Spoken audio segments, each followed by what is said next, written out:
तो जो हमने स्टार्ट किया है 2018 के आरपीएससी फर्स्ट क्रेडिट बायोलॉजी के पेपर को सॉल्व करने की सीरीज़, उसे हम स्टार्ट करते हैं। इसमें जो नेक्स्ट थर्ड क्वेश्चन है वो देखते हैं क्या है कि इसमें पूछा गया है कि निम्न में से कौन सा जोड़ा सुमेलित नहीं है, विच of the following pair is not correctly matched. तो फर्स्ट तो हम गलती क्या करते हैं कि हम ये जो नॉट सही पूछा है गलत पूछा है इसको नहीं देखते हैं। तो पहले तो हमें इसे राउंड अप करना है कि इसने गलत पूछा है, ठीक है। अब हम ऑप्शंस को देख लेते हैं। फर्स्ट ऑप्शन बोल रहा है एंजाइना। तो एंजाइना क्या होता है, लेट मी एक्सप्लेन यू कि एंजाइना एक तरीके की कोरोनरी आर्टरी डिजीज़ होती है, ठीक है। Coronary artery disease, coronary artery क्या होती है, वो आर्टरी जो कि हार्ट को ब्लड प्रोवाइड करवाती है, वो कोरोनरी आर्टरी होती है, ठीक है। इसके अंदर डिजीज़ हो रही है तो एंजाइना कॉज हो रहा है। अब ये डिजीज़ में होता क्या है कि जो एंजाइना है वो कई बार क्या होता है कि कोरोनरी आर्टरी के अंदर कुछ ऐसी प्रॉब्लम्स आती है, कुछ ब्लॉकेज आता है या कुछ भी बाई एनी मीन ये ब्लड का जो फ्लो है हार्ट के पास में वो कम हो जाता है, ठीक है। और अगर ब्लड का फ्लो कम हो जाएगा तो जैसे ही ब्लड का फ्लो कम होगा तो ब्लड ऑक्सीजन की जो सप्लाई है वो कम हो जाएगी, और जैसे ही ऑक्सीजन की सप्लाई कम होगी तो बॉडी के अंदर एक सडन चेस्ट पेन कॉज होगा। इस जो सडन चेस्ट पेन है इसके साथ साथ में हमें शोल्डर में, नेक में या हमारी जो जॉ है वहाँ पे भी हमें थोड़ा बहुत पेन फील हो सकता है। तो ये जो एंजाइना है वो कोरोनरी आर्टरी डिजीज़ है। होती किसकी वजह से है, जो कोरोनरी आर्टरी है उसके अंदर कोई ना कोई ब्लॉक आ रहा है या फिर वो नैरो हो रही है। वो नैरो क्यों हो रही है, जैसे कि अब सबको पता ही है, सब हेल्थ कॉन्शियस हम हो ही रहे हैं। तो जो हाई फैटी एसिड्स वाला या जो हाई फैट वाला हम फूड ले रहे हैं उसकी वजह से क्या होता है कि इसका जो डायमीटर है वो बहुत ज़्यादा कम होने लग गया है। तो अगर वो डायमीटर बहुत कम हो जाएगा तो कोरोनरी आर्टरी नैरो हो जाएगी, ठीक है। या फिर हम हाई सोडियम डाइट को अगर अपन कंज्यूम कर रहे हैं तो उसकी वजह से भी ये डिजीज़ हो सकती है, जो कि नॉर्मल है। तो क्या समझा हमने एंजाइना से कि ये जो है वो ऑक्सीजन की जो अनसफिशिएंट सप्लाई होती है उसकी वजह से ये होता है, ठीक है। और कई बार ये हार्ट अटैक भी कॉज करता है। तो फर्स्ट ऑप्शन हमारा सही है आई गेस कि एंजाइना, और उसके सामने लिखा हुआ इनसफिशिएंट ऑक्सीजन सप्लाई, एंजाइना अपर्याप्त ऑक्सीजन पूर्ति, तो ये वाला हमारा सही है। सेकंड है एम्फीसीमा। एम्फीसीमा क्या होता है, एम्फीसीमा के अंदर जो ब्रीदिंग है उसकी ब्रीदिंग की जो कैपेसिटी है वो डिक्रीज़ हो जाती है, ठीक है। हम अच्छी तरीके से हम जो ब्रीदिंग है वो नहीं कर पाते हैं। क्यों नहीं कर पाते हैं, क्योंकि हमारी बॉडी के अंदर जो लंग्स हैं, अब हमें पता है कि जो ट्रैकिया होती है, ट्रैकिया आगे जाके ब्रांचेस में कन्वर्ट होती है और जो उनका एंड पॉइंट होता है वहाँ पे जाके बनती हैं वायु कुपिकाएँ, या जिनको अपन बोल सकते हैं एयर सैक्स। ये एयर सैक्स क्या होते हैं, स्मॉल साइज़ के होते हैं और इनका जो सरफेस एरिया होता है वो ज़्यादा होता है। ये ध्यान रखने वाली बात है कि जब भी किसी चीज़ की साइज़ छोटी होती है तो उसका जो सरफेस एरिया होता है वो बड़ा होता है ना। ये वायु कुपिकाएँ हैं, राउंड शेप के अंदर है, तो ये जितनी ज़्यादा छोटी होंगी उनका जो सरफेस एरिया है वो उतना ज़्यादा होता है, ठीक है। अब हमें लंग्स में करवाना क्या है, ऑक्सीजन की सप्लाई करवानी है, CO2 O2 का एक्सचेंज करना है। तो इनकी साइज़ कम है और सरफेस एरिया ज़्यादा है। सरफेस एरिया ज़्यादा है इसका मतलब कि ज़्यादा ऑक्सीजन का एक्सचेंज हम नॉर्मल कंडीशंस के अंदर करवा पाते हैं। लेकिन कई बार क्या होता है कि इन एयर सैक्स के अंदर कोई ना कोई डैमेज कोज होता है और उन डैमेज की वजह से क्या होता है, इनके अंदर इनकी जो साइज़ है वो, इनके अंदर जो स्पेस है वो बढ़ जाता है, और वो स्पेस और साइज़ बढ़ने की वजह से क्या होता है कि इनका जो सरफेस एरिया होता है वो डिक्रीज़ हो जाता है। सरफेस एरिया डिक्रीज़ होने की वजह से क्या होगा, अब जो भी बाहर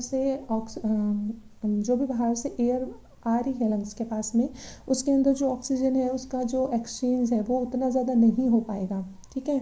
तो जो नॉर्मल कंडीशन है वहाँ पे क्या हो रहा है, ऑक्सीजन का एक्सचेंज बहुत अच्छे तरीके से हो रहा है। लेकिन अगर एयर सैक्स के अंदर किसी भी तरीके से कोई डैमेज कोज होता है या उनके अंदर जो लार्जर स्पेस क्रिएट होते हैं जिसकी वजह से सरफेस एरिया कम होता है, और सरफेस एरिया कम होने की वजह से क्या होता है कि ऑक्सीजन का एक्सचेंज भी कम होता है। तो ये होता है एम्फीसीमा। अब देखते हैं हमारा ऑप्शन ये क्या बोल रहा है कि emphysema is alveolar damage. Alveolar damage ये सही है कि वायु कुपिकाओं के अंदर अगर कोई दिक्कत हुई है उसी की वजह से ऑक्सीजन की जो एक्सचेंज है वो करने की कैपेसिटी कम हो रही है, तो ये वाला ऑप्शन भी हमारा सही है। द नेक्स्ट इसमें दे रखा है अस्थमा या सूजन, इन्फ्लेमेशन।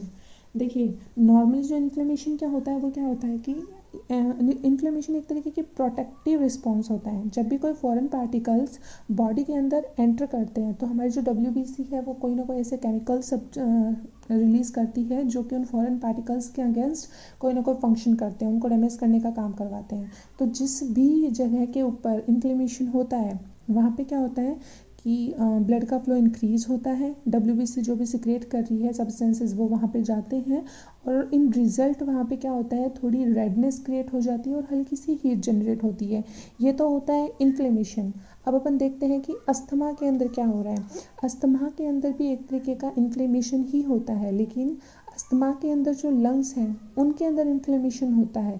कैसे कि जो हमारे एयरवेज हैं, पहले जब हमने बात की थी एम्फीसीमा की तो मैंने बोला था एयर सैक्स या फिर वायु कुपिकाएँ। अब मैं बोल रही हूँ एयरवेज। तो जो ट्रैकिया है वो जिन ब्रांचेस के अंदर डिवाइड हो रही है उनको अपन बोल रहे हैं यहाँ पे एयरवे। तो वो जो एयरवेज होते हैं उनकी जो लाइनिंग है वो लाइनिंग के अंदर म्यूकस का सिक्रेशन तो होता ही रहता है, लेकिन जब कोई वहाँ पे कुछ फॉरेन पार्टिकल्स एंटर करते हैं या जब भी ये वाली कंडीशन क्रिएट होती है अस्थमा वाली, तो वहाँ पे उनकी जो एयरवेज हैं वो वहाँ पे बहुत ज़्यादा अमाउंट के अंदर म्यूकस का सिक्रेशन करना स्टार्ट कर देते हैं। और ज़्यादा म्यूकस के सिक्रेशन की वजह से क्या होता है कि हम ईजिली सांस नहीं ले पाते हैं, ठीक है।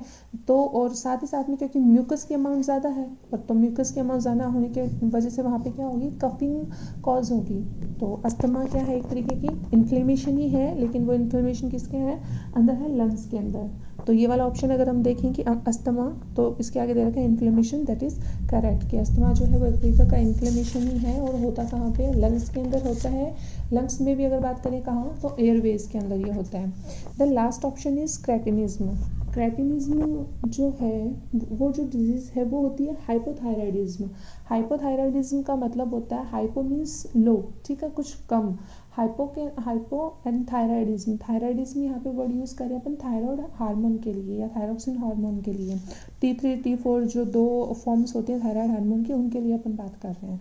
तो ये जो क्रेटिनिज्म है ये कंजेनाइटल हाइपोथायराइडिज्म है। कंजेनाइटल का मतलब होता है कि ये बाय बर्थ ही होती है, कोई जेनेटिकल डिसऑर्डर है ये कंजेनाइटल हाइपोथायराइडिज्म, जिसमें थायराइड हार्मोन की कमी हो जाती है और जो भी थायराइड हार्मोन के जो भी फंक्शंस है बॉडी के अंदर, क्योंकि बहुत ज़्यादा अच्छा रोल प्ले करता है थायराइड हार्मोन हमारी बॉडी के अंदर, तो उसकी कमी की वजह से क्रेटिनिज्म कॉज होता है। तो इसके अंदर ये दे रखा है कि क्रेटिनिज्म और इसके सामने लिख रखा है कि हाइपरथायराइडिज्म। तो यहाँ पे हाइपर वर्ड गलत हो जाएगा, क्योंकि ये क्या होता है, ये होता है हाइपोथायराइडिज्म। तो जो हमारा ऑप्शन होगा इसका करेक्ट वो होगा क्रेटिनिज्म, और ये हाइपर नहीं होगी, ये होता है हाइपोथायराइडिज्म की वजह से। देन टू नेक्स्ट क्वेश्चन कि निम्नलिखित में से मनुष्य के शरीर के किस भाग में उपास्थि युक्त जोड़ पाए जाते हैं। तो which of the cartilaginous joint are found in which part of the human body. Cartilage, उपास्थि, ठीक है। कार्टिलेज या उपास्थि क्या होती है, हमारी बॉडी के अंदर बोन होते हैं, कार्टिलेज होते हैं, ठीक है। बोन के अंदर क्या होता है, और बोन और जो कार्टिलेज है उन दोनों के अंदर जो मेन डिफरेंस होता है वो होता है आयंस की कंसंट्रेशन के ऊपर। कि जो बोन्स होती हैं उनके अंदर जो आयनिक कंसंट्रेशन है वो थोड़ी ज़्यादा होती है, उनमें कैल्शियम जो है उसकी अमाउंट ज़्यादा होती है, और कैल्शियम के अमाउंट ज़्यादा होने की वजह से क्या होता है कि वो थोड़ी स्ट्रांग होती हैं, है ना। और जो कार्टिलेज हैं उनके अंदर ऐसा कुछ नहीं होता, तो वो बोन्स के कंपैरिजन के अंदर अगर अपन देखें तो थोड़ी बोन से कम स्ट्रांग होती हैं, थोड़ी सी लचीली होती है उनकी तुलना के अंदर। तो अब हम देखते हैं कि ये जो कार्टिलेजिनस जॉइंट्स हैं वो कहाँ कहाँ पे पाए जा सकते हैं। तो ये जो कार्टिलेजिनस जॉइंट्स हैं ये कहाँ पे हमें नॉर्मली देखने को मिलते हैं कि कोई बोन है, दो बोन्स के बीच में अगर कोई जॉइंट है तो वहाँ पे हाईलाइन कार्टिलेज हो सकती हैं या वाइट फाइबर की कार्टिलेज हो सकती हैं, ठीक है। तो ये कार्टिलेजिनस वो जॉइंट्स बनाते हैं वो किन के बीच में बनते हैं, दो बोन्स के बीच में बनते हैं, ठीक है। लेकिन अब हमें देखना है कि जो हम देखें इनके ऑप्शंस के ऊपर कि फर्स्ट है बिटवीन टू वर्टिब्री, सेकेंड है नी, थर्ड है बिटवीन कार्पल्स एंड लास्ट है बिटवीन मेटाकार्पल्स। तो देखो जहाँ पे भी बात हो रही है दो बोन्स के अंदर ये जो जॉइंट्स आने की, वहाँ पे होंगे कार्टिलेजिनस जॉइंट। अब ये तो सारी हमें तो सारी बोन्स लग रही हैं, तो हमें ध्यान क्या रखना है कि जो कार्टिलेजिनस बोन्स होते हैं वो होते हैं वर्टिब्रीज के अंदर, ठीक है, या फिर रिब्स के अंदर, स्टर्नम के अंदर, है ना। और प्यूबिक सिम्फाइसिस के अंदर यहाँ पे ये जहाँ पे भी दो बोन्स आपस में कनेक्ट हो रही हैं अच्छे से, वहाँ पे ये कार्टिलेजिनस जॉइंट्स हमें देखने को मिलते हैं। Second, third and fourth option को अगर हम देखें तो वहाँ पे है knee between carpals and between metacarpals, यहाँ पे एक स्पेशल टाइप का जॉइंट पाया जाता है जिसको अपन बोलते हैं सिनोवियल जॉइंट्स। सिनोवियल जॉइंट्स के अंदर क्या होता है, दो बोन्स एकदम क्लोजली आती हैं, अटैच्ड होती हैं और उनके चारों तरफ एक मेम्ब्रेन का फॉर्मेशन हो जाता है, ठीक है। और उस मेम्ब्रेन को अपन बोलते हैं सिनोवियल मेम्ब्रेन। और इस जो स्पेस होता है दो बोन्स के बीच में, वहाँ पे एक फ्लूइड भरा हुआ रहता है जिसे अपन बोलते हैं सिनोवियल फ्लूइड। और जो कैविटी वहाँ पे बनती है उसको अपन बोलते हैं सिनोवियल कैविटी, ठीक है, या फिर जॉइंट कैविटी। तो जो knee, carpals, metacarpals, shoulder, hip, elbow, ये जो बोन्स हैं, यहाँ पे क्या होता है कि इनके बीच में कोई किसी भी तरीके की कार्टिलेज नहीं होती है, ये bone to bone direct connected होती है, ठीक है। और लेकिन उन जो बोन्स का जॉइंट्स होता है उनके चारों तरफ एक मेम्ब्रेन होती है जिसको बोलते हैं सिनोवियल मेम्ब्रेन, वहाँ पे एक कैविटी होती है जिसको बोलते हैं सिनोवियल कैविटी, है ना। लेकिन ये जो बोन्स होती हैं, इन बोन्स के सिर्फ किनारों के यहाँ पे भी हमें कार्टिलेज देखने को मिलता है, ऐसा नहीं कि कार्टिलेज देखने को नहीं मिलता है यहाँ पे, लेकिन हमें जो कार्टिलेज देखने को मिल रहा है वो होता है आर्टिकुलर कार्टिलेज। और वो सिर्फ जो बोन्स होती हैं उनके एंड के ऊपर एक उनकी थिन फिल्म होती है, थिन लेयर होती है पतली सी, लेकिन वो उस जॉइंट को बनाने का काम नहीं कर रही, ठीक है। दोनों बोन्स के बीच में थोड़ा गैप होता है, सिनोवियल वहाँ पे मेम्ब्रेन होती है, सिनोवियल कैविटी होती है, और ये जो जॉइंट होता है उसको अपन बोलते हैं सिनोवियल जॉइंट, ठीक है। लेकिन कार्टिलेजिनस जॉइंट्स के अंदर क्या होता है कि एक बोन से दूसरी बोन एकदम फुल्ली टाइटली कनेक्टेड रहती है। और ये जो कार्टिलेजिनस जॉइंट है ये भी दो तरीके के हो सकते हैं, या तो ये हो सकता है सिंक्रोसिस टाइप का, और या फिर ये हो सकता है सिम्फाइसिस टाइप का, ठीक है। सिंक्रोनस टाइप के अंदर या सिम्फाइसिस टाइप के अंदर अपने को उतना जाने की ज़रूरत नहीं है, बस हम इतना ध्यान रख सकते हैं कि जो सिंक्रोनिस टाइप का है, सिंक्रोडोसिस टाइप का है, उसके अंदर क्या होता है कि हाइलिन कार्टिलेज होती है, जबकि जो दूसरा है सिम्फाइसिस उसके अंदर वाइट फाइबर्स होते हैं, ठीक है। और ये वाले कार्टिलेजिनस वाले किस में मिलेंगे, रिब्स में, स्टर्नम के अंदर, और प्यूबिक सिम्फाइसिस के अंदर, या इन्वर्टिब्रल डिस्क के अंदर। तो हमारा जो ऑप्शन फर्स्ट है दैट इज़ दो कशेरुकाओं के मध्य है, तो हमारे ये वाला ऑप्शन ही सही होगा, क्योंकि नी, कार्पल्स एंड मेटाकार्पल्स, इनके अंदर क्या होते हैं, सिनोवियल जॉइंट्स होते हैं।